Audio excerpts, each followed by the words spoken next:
साधारणपणे नेहमी स्मरणशक्तीच्या चर्चा करतो आणि विस्मरण शक्ती जर दिली नसती तर माणसाच्या मेंदूत हे सगळं मावलं असतं काय.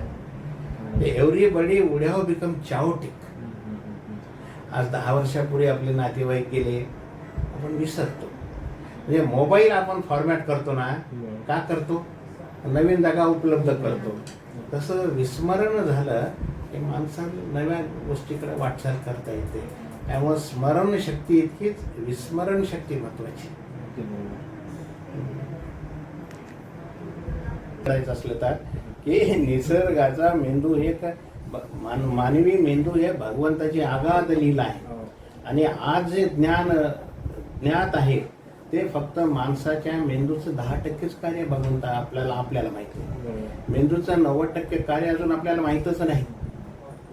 2 डोळे, 2 कान, 2 फुफ्फुस, 2 हात, लिव्हरचे 2 भाग, किडनी 2, अंडाशय 2, 2 पाय, यातला एक अवयव काढला तरी माणूस जगू शकतो. पण हृदय याच्यासाठी दिलं, एकच दिलंय की गॉडमध्ये जनरेशन, ऑर्गनायझेशन आणि डेथ आहे, डिस्ट्रक्शन. गॉड ह्या शब्दामध्येच डेथ दडलेला आहे ना.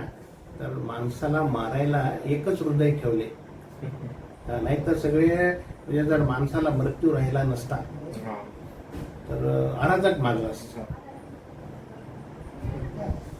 निसर्गानं एक एक गोष्ट एक्स्ट्रा दिलेली आहे. सपोर्टिंग सिस्टीम आहे. हात एक काढला तरी जगतो, एक पाय काढला तरी जगतो, एक डोळ्यानं लोक जर बहिरा असलं तरी जगतात. नागपुड्या 2 आहे, स्वरयंत्र 2 आहे. स्वरयंत्र बोलायची सुद्धा ओरी 2 आहे. ते कसं आहे की आज हृदय बदलता येतं. आज फुफ्फुस रोपण व्हायले. नांदेडच्या एका डॉक्टरचं झालं. कोविडमध्ये फुफ्फुस ही दगडासारखी सॉलिड झाली. फुफ्फुस बदलता येते, लिव्हर बदलता येते. भविष्यात तंत्रज्ञान एवढं असेल की मानवी मेंदू सुद्धा बदलता येईल. रोबोट माणसाच तयार, बुद्धिमत्तेतून रोबोट तयार झाले. नाही, पण विज्ञान कसं आहे, ट्रान्सप्लांट. आणि खरं जर पाहिलं तर भारतीय संस्कृतीतलं ट्रान्सप्लांटचं पहिलं उदाहरण म्हणजे गणपती. भगवान शंकरांनी गणपतीचं मुंडकं उडवलं आणि हत्तीचं बसवलं. That is the first transplant. बरोबर आहे का? बरोबर आहे. पहिलं ट्रान्सप्लांट आहे ना. गजाननापासून सुरुवात आहे. अनन आहे गजाचे. अनन म्हणजे तोंड, गज म्हणजे हत्ती.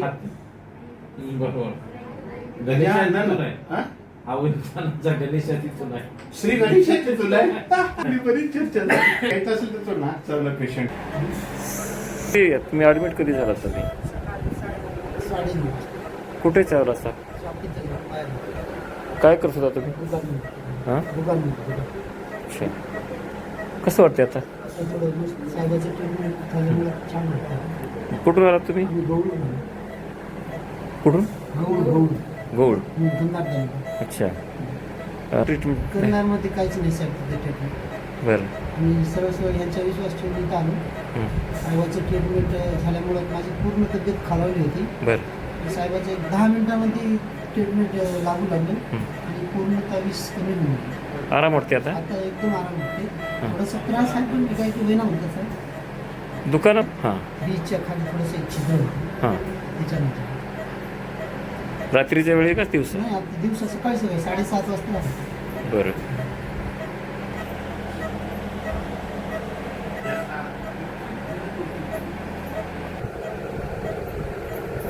चावल्यावर चालू रक्त निघालं होतं. दिसलं का तुम्हाला? दिसलं नाही पण रक्त निघालं होतं.